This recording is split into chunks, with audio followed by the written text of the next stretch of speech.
90 seconds. Rail Sundvik had run the final phase timeline 14 times across 11 days of joint planning, and it had returned the same number each time with the consistency of something that had been built correctly and knew it. 90 seconds from initiation to completion. 90 seconds during which the variables, the access point, the relay sequence, the extraction window would either hold or they wouldn't, and if they didn't, there was a contingency. And if the contingency failed, there was a second contingency.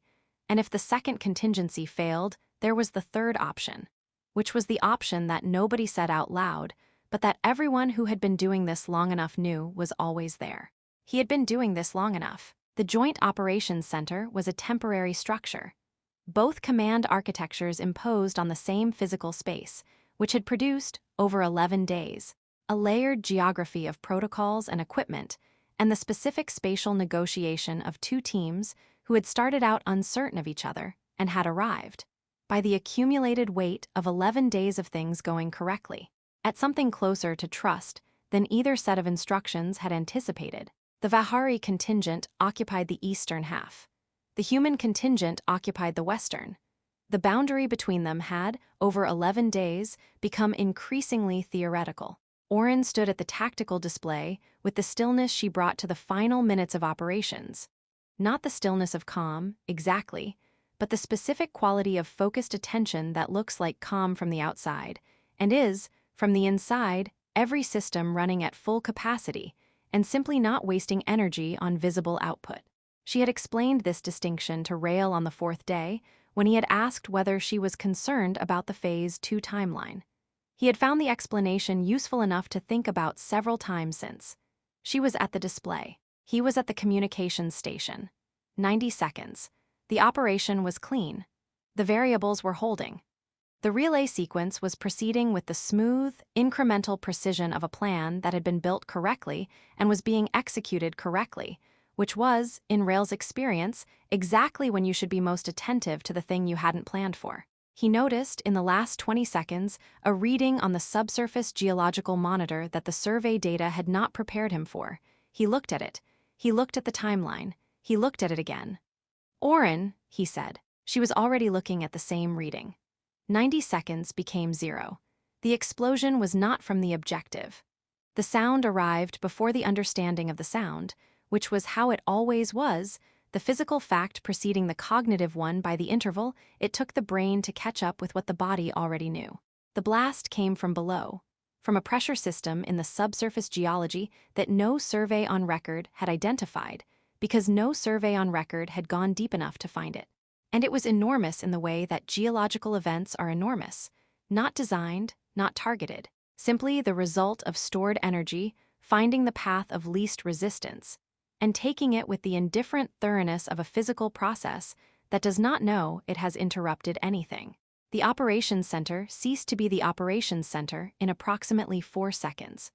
Rail's awareness came back in fragments, the way awareness does when it has been interrupted rather than lost, pieces arriving in order of urgency, processed and acted on before the full picture had assembled. He was on his back. The ceiling above him was not the ceiling that had been above him.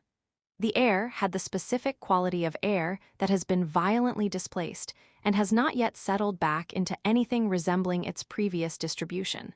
He ran the internal assessment that 11 years of fieldwork had made automatic. Present, functional, nothing that prevented movement, nothing that would prevent movement in the next hour. The assessment took 4 seconds. He was on his feet in 5. Oren. The tactical display was gone. The eastern half of the operations center was a reconfigured geography of what had been equipment and structure and the accumulated physical evidence of 11 days of joint work. The emergency lighting had found its own solution to the darkness, which was partial and which was, under the circumstances, enough. She was 12 meters away, at an angle that suggested the blast had thrown her or she had moved in the interval before it. He could not tell which, and it did not, for the moment, matter. She was upright, which was the primary data point.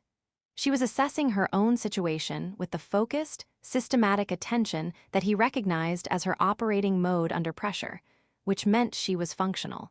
She looked at him across the reconfigured space. "You saw the geological reading," she said. 3 seconds before, he said. 2 seconds before, she said. I was deciding whether to speak. We were both deciding whether to speak, he said. We should have spoken, she said. We had no time, he said. And the timeline was at 90 seconds. We should have spoken anyway, she said, with the specific precision of someone filing an operational lesson rather than assigning blame, which was the same thing but with a different temperature. He acknowledged this with a nod and moved toward the communications equipment that had survived in partial form in the northern corner of the space. She was beside him before he reached it, not hurrying, simply moving with the efficient economy of someone who has assessed the situation and identified the correct next action. The communications assessment took 11 minutes and produced the following picture. Both command structures were attempting contact. The blast's effects on the local signal environment were sufficient to reduce incoming communication to fragments and outgoing to intermittent at best. The extraction window that the operation's timeline had depended on was gone. The terrain between their current position and the secondary extraction point had been restructured by the blast in ways that the original survey could not account for. They had supplies for 4 days at standard consumption or 6 at reduced. They had their equipment, most of which had survived in functional form. They had the combined tactical knowledge of 2 specialists who had spent 11 days learning to think alongside each other, which was not nothing. Third option, Rail said. Oren looked at him. In the Vahari tactical lexicon, he knew from 11 days of working alongside her, the third option was also the one nobody said out loud. Yes, she said, but we build it differently than the contingencies. From what's here, he said. From what's here, she agreed, which is more than it looks like. He looked at the reconfigured space. The partial communications equipment, the surviving supplies, the geological survey data that had failed them and would now need to be used differently.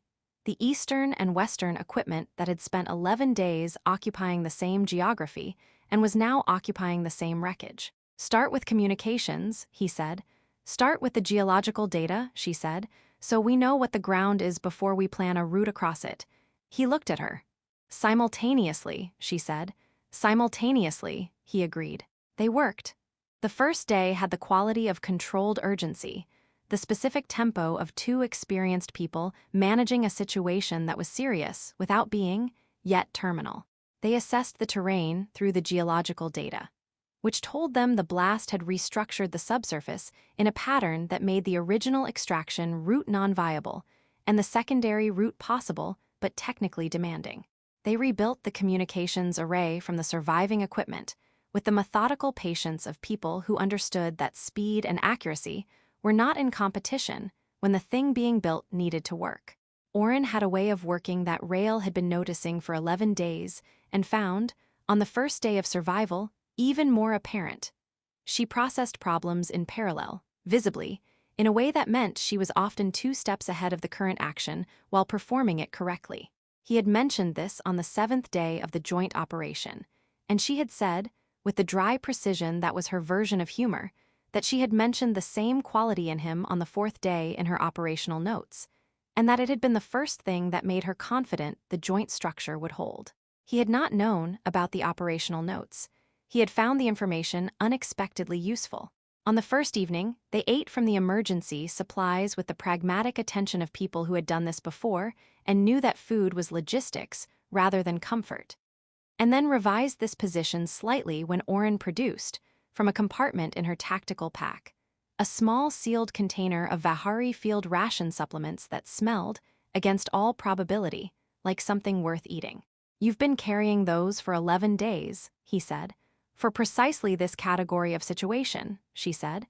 You planned for being stranded in a subsurface geological event.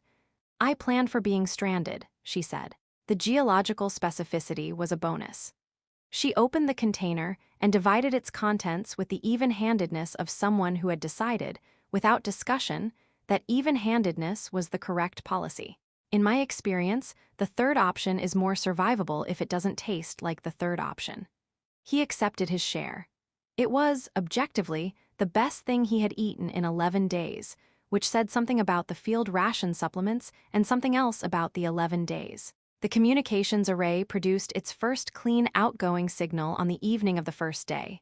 Not sustained, not reliable, but present, which was the first step in the direction of sustained and reliable. Both command structures confirmed receipt. Both command structures were working on extraction options. Both command structures conveyed, in the careful language of official communications, that the timeline was uncertain. They don't know the terrain, Oren said, reading the Vahari command response. Neither does ours, Rail said, reading his. They're working from the pre-blast survey, which is no longer accurate in the ways that matter, she said. No, he said, which is why we build the route. She looked at the geological data spread across the surviving display surface between them. The blast had been indiscriminate in the way of geological events. It had restructured without intention, damaged without targeting, and left behind a landscape that was navigable if you understood what it had become rather than what it had been. Understanding what it had become was the problem. It was also, Rail was beginning to see, the specific kind of problem that their combined methodology was suited for. Here, Oren said, pointing to a subsurface channel that the new data revealed running northeast of their position. The blast cleared it. It's stable, the pressure system discharged completely, which means the channel walls are load-bearing in a way they weren't before. Rail looked at it, she was right. It brings us out 3 kilometers east of the secondary extraction point, he said, from which, she said, the terrain is original survey, accurate, navigable without revision. He traced the route. She traced it alongside him, and the slight differences in where their attention landed produced, between them, a more complete picture than either produced alone, which was, he had come to understand, what 11 days of joint work had actually built. Not trust as an abstraction, trust as a specific, functional methodology, the kind where you know how the other person's thinking moves and can use the knowledge rather than just respecting it. Day 3, he said, if the channel holds. The channel holds, she said. The geology is settled. You're certain. I'm certain about the geology, she said. I'm appropriately uncertain about everything else, which is the correct distribution of certainty. That's the most Vahari sentence I've heard in 11 days, he said. It is accurate, she said, and the corner of her mouth moved in the way he had learned, over 11 days, was her version of acknowledging that something was also funny. The channel held. They moved through it on the morning of the 3rd day, with the focused, unhurried attention of 2 people who had spent 2 days revising a plan until it was correct, and were now executing it with the confidence of something built carefully. The subsurface geology was exactly as the data had described. Settled, stable, the discharged pressure system leaving behind a passage that was navigable in the specific, unbeautiful way of things that had been shaped by force rather than intention, and had ended up useful by accident. Oren moved through it with the tactical economy that was her default, efficient, attentive, never spending more energy than the situation required. Rail moved through it with the specific patience of a man who had learned, over 11 years of fieldwork, that the third option required a different tempo than the primary plan, and that the difference in tempo was not a failure but an adjustment. They reached the surface 3 kilometers east of the secondary extraction point at midday on the 3rd day. The terrain was original survey.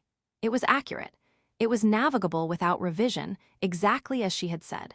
The extraction team arrived 4 hours later. The debrief happened the following morning, in a formal structure that had the quality of an institution attempting to process something that did not fit its standard categories.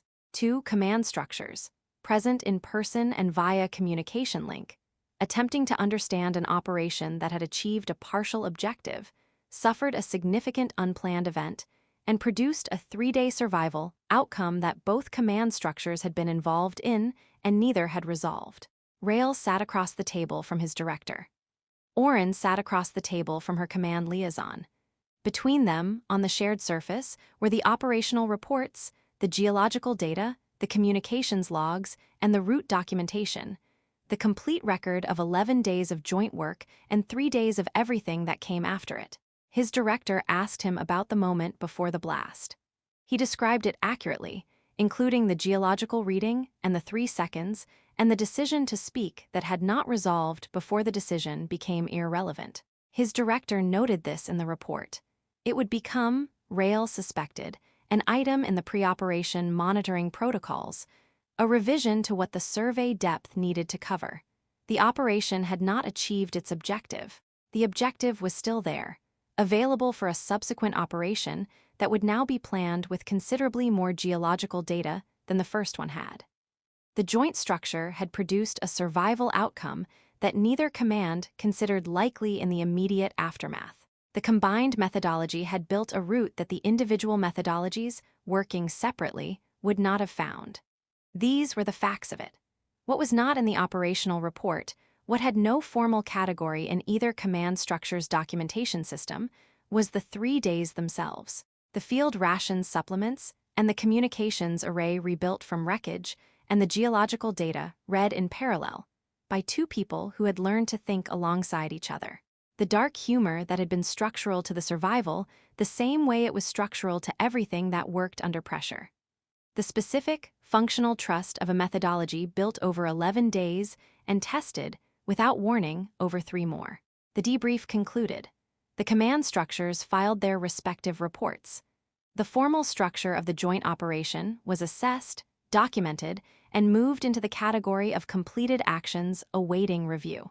Rail and Oren sat in the corridor outside the debrief room in the specific, unhurried quiet of people who have recently been through something together and are not yet ready to distribute into their separate institutional lives. The corridor was unremarkable. The lighting was the standard institutional lighting of every facility he had ever been debriefed in. The objective, Oren said, available for a subsequent operation, he said. With better geological survey data, she said. Considerably better, he said. She was quiet for a moment. Her long ears caught some sound from further down the corridor, a door, a conversation, the ambient evidence of a facility going about its work. He had learned, over 11 days, that the angled position meant she was listening to something. The forward position meant she was thinking about something. She was, currently, thinking about something. The joint structure, she said, for the subsequent operation. He looked at her. My command liaison asked whether I would recommend continuing it, she said, given the outcome of the current operation. What did you say? I said I would submit a formal assessment, she said, which requires me to evaluate the outcome accurately. And, he said, she looked at him with the direct, considered attention that was her default register when she was about to say something she had thought about correctly. The operation did not achieve its objective, she said. The joint structure produced a survival outcome that the individual structures would not have produced. The methodology that built the survival route was a product of 11 days of working, alongside each other, in ways that the protocols did not require, and that turned out to be the most consequential thing either of us did. She paused. That is the accurate assessment. Yes, he said, which means the recommendation writes itself, she said. He nodded slowly. The corridor continued its ambient institutional life around them. Doors and conversations, and the standard evidence of people doing the work they had been assigned. Unaware that 2 of them were sitting in the quiet outside the debrief room, revising their understanding of what the word priority meant, and finding the revision both significant and, in the dry, unhurried way of things built correctly, entirely obvious. The geological survey, he said, will need to go deeper, she said. Considerably deeper, he agreed. We should probably be the ones to specify how deep, she said, given our recent experience with the consequences of insufficient depth. He looked at her. The corner of her mouth moved. That, he said, is the most diplomatic sentence I've heard in 14 days. It is accurate, she said. It is, he said. It's also a very good reason to start the subsequent operation planning immediately. She stood, with the unhurried efficiency that was simply how she moved through the world, and looked at him with the full, direct attention of someone who has revised their understanding of a situation and found the revision an improvement. Yes, she said. It is. They walked back into the facility, past the operational reports and the geological data and the formal record of what the blast had taken, toward the subsequent operation that neither of them had planned for, and both of them were, as of 14 days ago, exactly the right people to build.